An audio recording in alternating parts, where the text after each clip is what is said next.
Përshëndetje. Në një botë që i thur himne e rinis, ku rrudat fshihen me filtra dhe plakja përmendet me zë të ulët, pleqëria është kthyer në një mak theshtur. Ajo është thjesht një fazë e jetës, është një stacion që shumë duan ta shmangin, ta vonojnë apo thjesht të mos e mendojnë fare. Por përse kemi kaq shumë frikë nga pleqëria? Çfarë na trëm në këtë proces që në thelb është aq natyrale sa dhe vetëlindja? E para është frika nga humbja e kontrollit. Një ndër frikrat më të mëdha që shoqërojnë pleqërinë është humbja graduale e kontrollit mbi trupin, mbi kohën, mbi të tjerët, edhe mbi veten. Trupi fillon të mos dëgjojë më si dikur.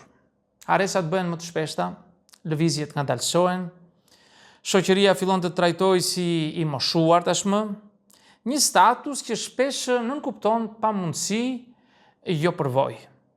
Dhe askush s'do të ndihet si një peng i trupit të vet. Por një mendje që është mësuar të udhëheq, kjo është një formë vdekje e ngadaltë.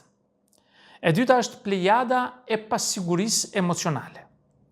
Shumë të moshuar rrëfejnë një ndjenjë të fortë vetmie edhe të padukshme.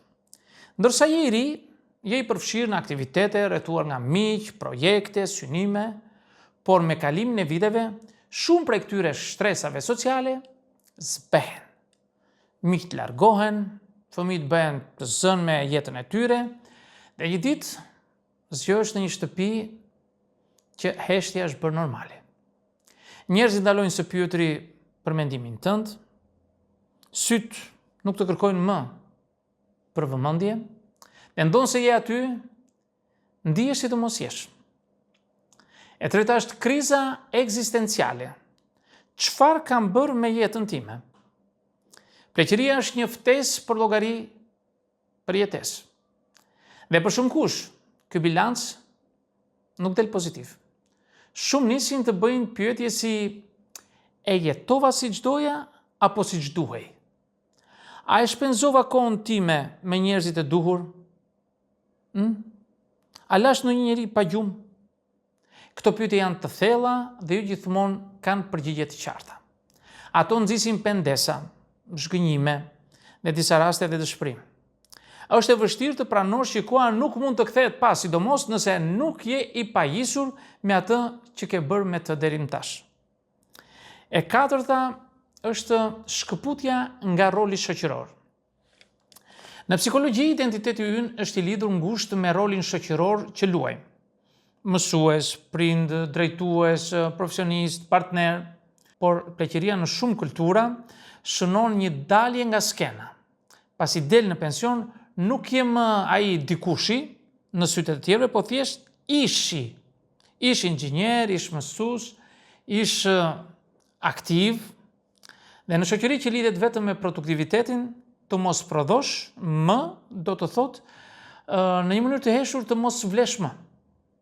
Kjo për shumë njerëz është një humbje e thellë e vetvlerësimit. E pesta është frika nga varësia.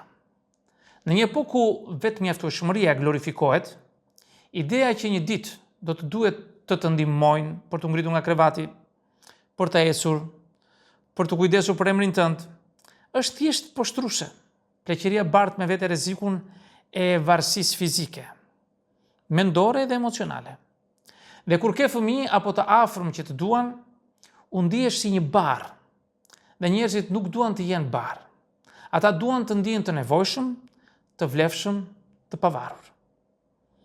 6 është pamja. Kur pasqyra bëhet armike. Në psikologji flitet shpesh për trupin si pjesë e identitetit tonë. Trupi nuk është thjesht mjet funksional, por një përfaqësim vizual i vetvetes. Me plakjen, kur trupi ndryshon, flokët thinjen, lëkura rrudhoset, muskujt bien. Shoqëria moderne ka një fiksim me rinin dhe bukurinë. Reklamat, rrjetet sociale, madje edhe mjekësia estetike i mësojnë idesë se mosha është armiku. Dhe kur ti nuk e sheh më veten të përfaqësuar në këto standarde, nis të dyshosh edhe për vlerën tënde. E shtata është vdekja. Elefanti në dhomë, si quhet ndryshe. Dhe në fund, por jo më pak e rëndësishme, frika nga vdekja. Edhe nëse nuk e them me zë të lartë, në çdo rrudh, çdo vit shtesë, është një kujtesë se fundi paafrohet. Dhe jo sepse njerëzit nuk e dinë që do të vdesin. Këtë e dim që fëmijë.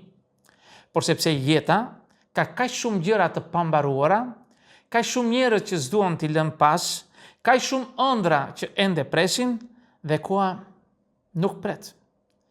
Kjo ndjesi e paaftësisë me vdekjen është një ankth ekzistencial që shpesh fshihet pas frazave si po mbetem vetëm apo s'jam më si dikur. Po, si ta përballojmë pleqërinë ndryshe? Në vend që pleqërinë ta shohim si një dënim me rrudha, me heshtje, mund ta rimendojmë si një fazë të pasur të rritjes emocionale, shpirtërore dhe njohëse. Ja disa mënyra për ta bërë këtë. Riformulo rolin tënd. Nëse si je më profesionisti i zënë me punë, je mentori, je gjyshi, je këshilluesi, je rrëfimtari, mosha sjell urtësi që është e vlefshme për të tjerët. Ruaj lidhjet. Vetmia vjen kur mbyllemi në vetvete. Mbaj miqësi aktive, përfshiu në komunitet, jep kohë për ata që të ndriçojnë, të gëzojnë. Mëso diçka të re. Pleqëria nuk është të ftesë për ngecje. Shumë njerëz mësojnë pasi dalin në pension e tej të pikturojnë, të shkruajnë, të këndojnë, të udhtojnë, edhe pas 6 jetëve truri ka nevojë për ushqim. Aq sa shumë ka nevojë dhe për muskujt. Fol për frikën. Ndaj mendimet e tua me një profesionist të shëndetit mendor, me miq, me familjen. Frika e pathënë rritet, ndërsa ajo që artikulohet mund të zbutet. Dhe së fundit do të thosha, pleqëria nuk është fundi, por është një kthes. Një ftesë për të ndaluar pak, për të reflektuar më thellë, për të jetuar më thellë. Po, ajo sjell humbje, por gjithashtu sjell liri nga gara, qartësi për prioritetet dhe një mundësi për të ndjerë më shumë thellësinë e jetës. Pleqëria na trëm sepse e kemi lidhur me atë fazë të mendjes që ne e quajmë rënje. Por kjo mund të jetë lullëzimi më i heshtur dhe më i bukur i qenies njerëzore. Nëse mësojmë, ta shohim ndryshe. Miq, këtë do të thosha në këtë video. Ju falenderoj shumë për vëmendjen. Nëse doni mund të bëni komentet tuaja, por mos harroni asnjëherë të bëni subscribe në kanalin tim për të marrë videot që jetë her pas here. Dhe deri në videon tjetër, miru takofshim.